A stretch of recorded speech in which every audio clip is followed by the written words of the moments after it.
Hey guys, the gurus have lied to you. The only thing that's going to take you to 10K a month is sales, especially at the start when you don't have as many client results, you don't have as many testimonies, you don't have a proven system. The only thing that's going to make a prospect buy from you is the emotions that you create in his mind in order to logically justify why they should buy from you.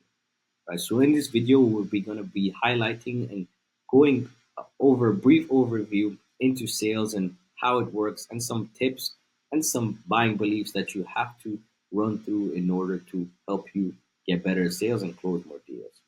Right.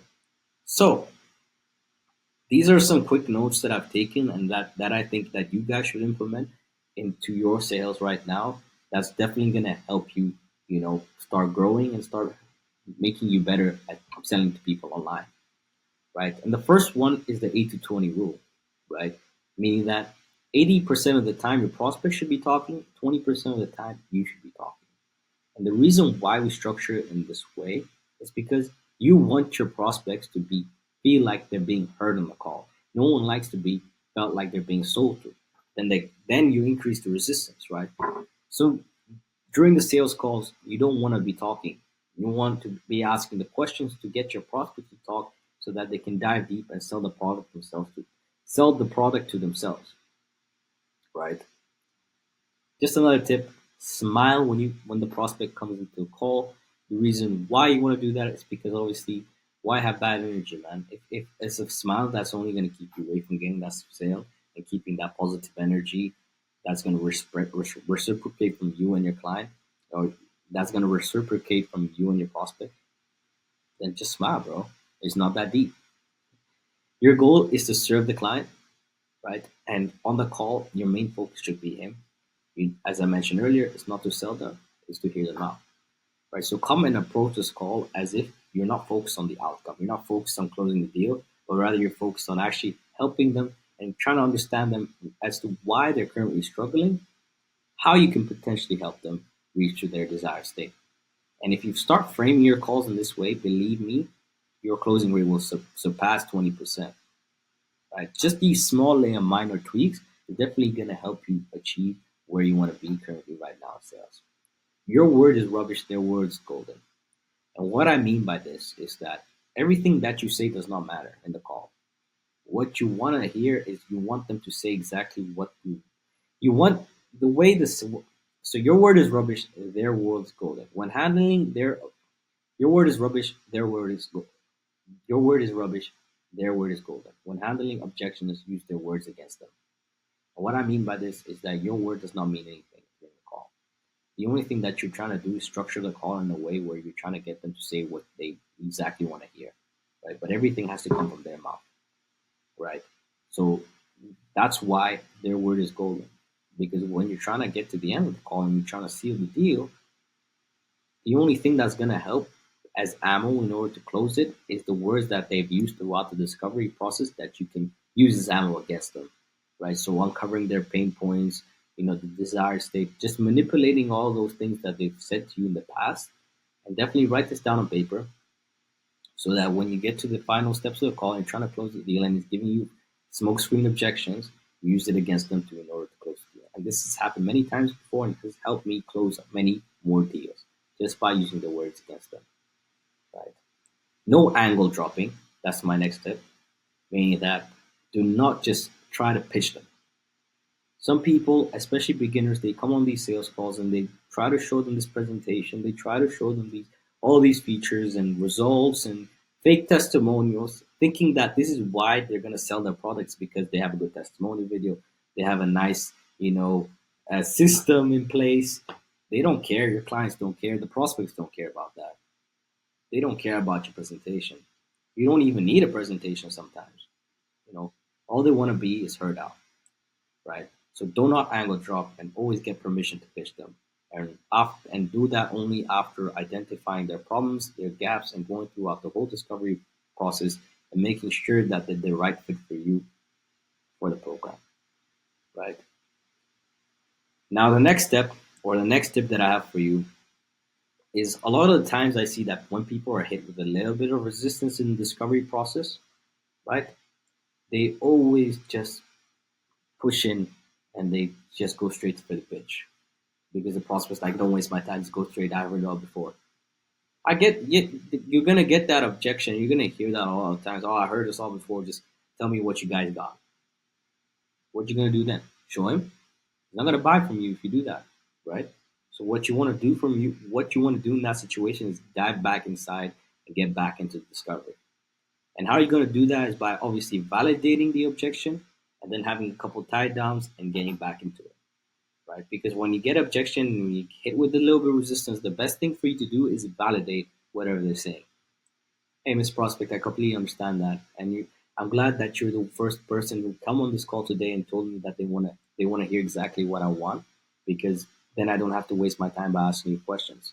But just before I do that, everything we do is customly tailored for you, and I don't want to give you a one size fits all approach when trying to sell you or try. I don't want to show you a one size fits all approach because that's not going to serve you right. So just before I show you exactly what we got, do you mind if I ask you a couple more questions just so I have a deeper understanding of where you're at so that I can create a customized solution for you and see whether you're the right fit or not? Boom, you're right back into it. And don't obviously phrase it like how I phrase it. This is just me thinking on the spot, right? I usually say it way more smoothly on the call. Um, but exactly. Um, Always probe when you can. Use mirroring words and labeling words where you can, and I'll explain that at the bottom below, right? So, and I'll explain it right now. When it comes to mirroring words, what you want to do is you just want to mirror them, right? You just want to I'm at 10K a month, but we're trying to, like, I can't, grow because this or why. Oh, can't grow. So whatever they say or sentence they say, pick the like two, three keywords and repeat it back to them, right? I hate this like guy. Hate him. Like just some examples, not sales like SMA related, but like it's just like you got to repeat back the words that they said to you, and that would get them talking more and more and more, right? Because you need a lot of ammunition. You need to keep digging deeper and deeper. Sometimes just having extra two questions is what it takes in order for you to close the deal. So why not dig deeper, right? Because you're gonna get objections at the end anyway, right? So always dig deep, always mirror, and always label them with problems, right? Your solution has to be a simultaneous explanation as to why everything else in the past has not worked. And what I mean by this is that you need to position your service in a way that makes it look different to everything out there else in the market and why everything else has failed in the past. And how you do that is obviously by first assessing the current situation and then assessing their current efforts. So where are they at right now? What are they doing? What have they tried in the past? What did they like about it? And what did they like about it? And what are they expecting out of you as a marketing agency? Then you getting them directly to tell you what they want, right? So it's all about positioning because in the end of the day, we're selling all similar types of service. We're all selling them lead generation types of services, right? So what's going to make you stand out, right? Whatever you're using YouTube, wherever you're using Instagram, TikTok, or you know cold emails, cold outreach, appointment setters, whatever. What makes you stand out is just by having being the simultaneous explanation as to why everything in the past has failed. So then, by nature, your pitch becomes educational, but rather by angle dropping them.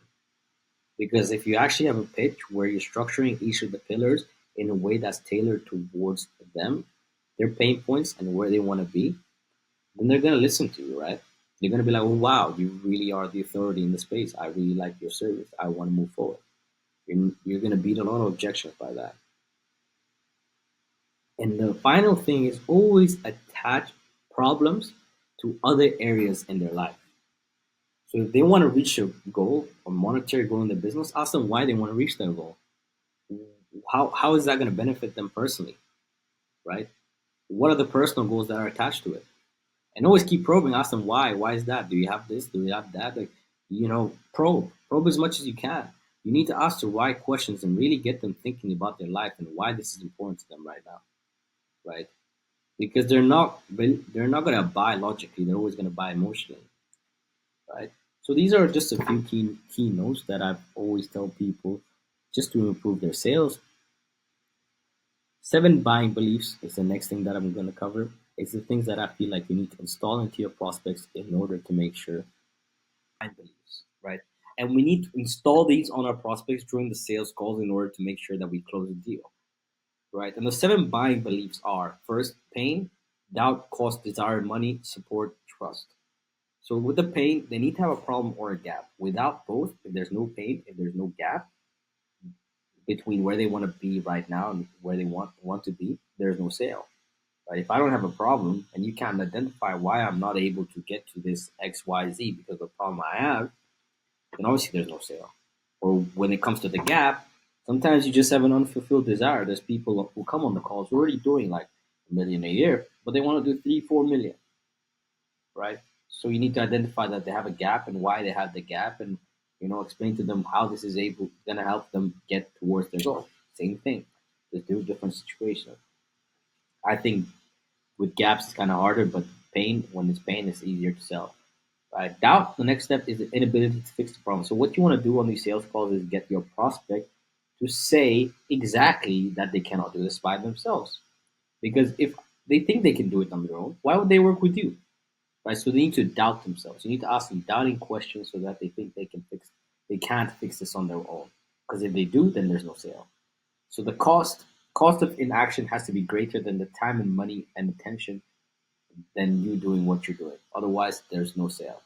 So what this exactly means, so that if they don't do or they don't make a change, right, the negative impact of that has to be greater than what you're offering right now, and for them to actually start working with you and grow their business, right? So that's why you have to ask consequence-based questions. So what happens if nothing changes? Blah blah, questions like that, just to make them picture why, to build that urgency in order for them to buy, right? Desire. So you need to identify desire.